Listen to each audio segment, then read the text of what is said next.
Connaissez-vous Jonathan Bertin? Jonathan Bertin, appelé aussi Jonath, c'est un photographe qui fait des vidéos sur YouTube ultra intéressantes autour de la photo. Pour les débutants comme moi, c'est génial, et il n'y a pas longtemps, il a fait une série sur la photo argentique. Suite à sa vidéo, j'ai fait plein de recherches sur des sites de revente et d'enchères. Et puis je suis tombé sur une offre, un Canon A1, un boîtier ultra connu et excellent pour pas trop cher.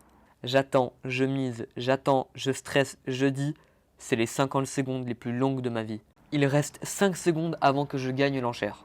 Je suis si près du but. Mais forcément... Oh putain, oh non! Quelqu'un a remisé. Totalement dégoûté, j'essaye de chercher désespérément d'autres offres sur le site. Quand soudain, un petit miracle se produit. Un Minolta X500 apparaît.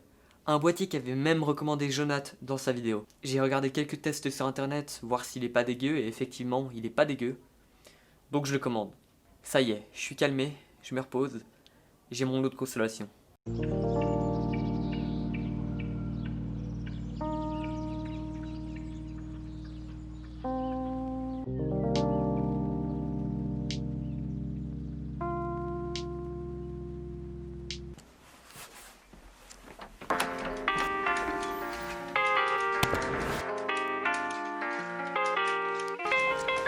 Whoa, whoa, yeah, yeah. Don't go running around in these circles. You'll trip and fall and it hurts yourself. And I'm thinking I might assert myself. The worth of the passion, the work that I'm patching through. Ain't nobody really asking you. And I'm rolling through dirt, I'ma push through the mud. I'ma get to the surface and receive the love. And I'm saying there's nobody flowing like me. Cadence is golden, I'm thinking I'll eat. And I'll beat up these tracks like Muhammad Ali. I'm a beast, K.I.D.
Voilà, il est juste là.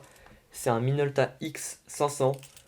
En vrai, je connais pas l'histoire de ce boîtier exactement. Je sais juste que c'est un boîtier qui est très recommandé pour débuter l'argentique. Parce qu'il n'y a pas des masses d'options. Il est petit, il est beau en plus. Pourquoi j'ai voulu faire de l'argentique? Alors, c'est très simple.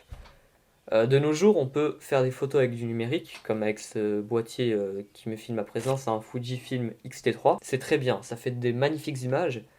Mais le truc qu'on retrouve pas avec l'argentique, c'est une esthétique vintage. On reconnaît une image argentique juste à son grain, à sa texture et aux couleurs que ça rend. C'est un truc qui est difficilement reproduisible en 2020 avec des appareils numériques ou même nos smartphones, c'est impossible. Et il n'y a que avec des boîtiers argentiques qu'on peut vraiment retrouver fidèlement cette esthétique.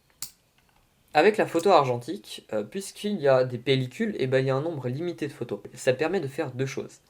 La première, c'est de ne pas photographier tout et n'importe quoi, genre un chien qui passe ou ta tante qui se fait démonter par une voiture. Ça permet de vraiment choisir son sujet, photographier que ce qu'on a vraiment envie de photographier et pas n'importe quoi. Et la deuxième chose, c'est que, puisqu'il y a un nombre limité de photos, et ça va pousser à faire 10 fois plus attention à la photo qu'on prend, au réglage, au plan, pour pas gâcher sa pellicule tout simplement. Et en fait, c'est une méthode de faire qui paraît chiante, mais quand on se penche un peu, on se rend compte que c'est vraiment bien pour apprendre, parce que vraiment, on touche à tous les réglages, et il n'y a pas de rattrapage au montage. D'ailleurs, j'y pense, je vous ai pas encore fait de plan du boîtier.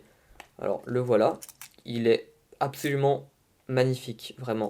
Je peux enlever le cache soleil si je veux. Donc derrière, comme j'ai dit, pas d'écran, évidemment. Voilà, donc je vais pas m'attarder sur les détails ou les boutons et tout ça, parce que même moi je découvre le boîtier, je peux même pas le présenter actuellement. Pour finir, si j'ai un seul truc à dire aux gens qui veulent commencer la photo, c'est de tout simplement commencer la photo.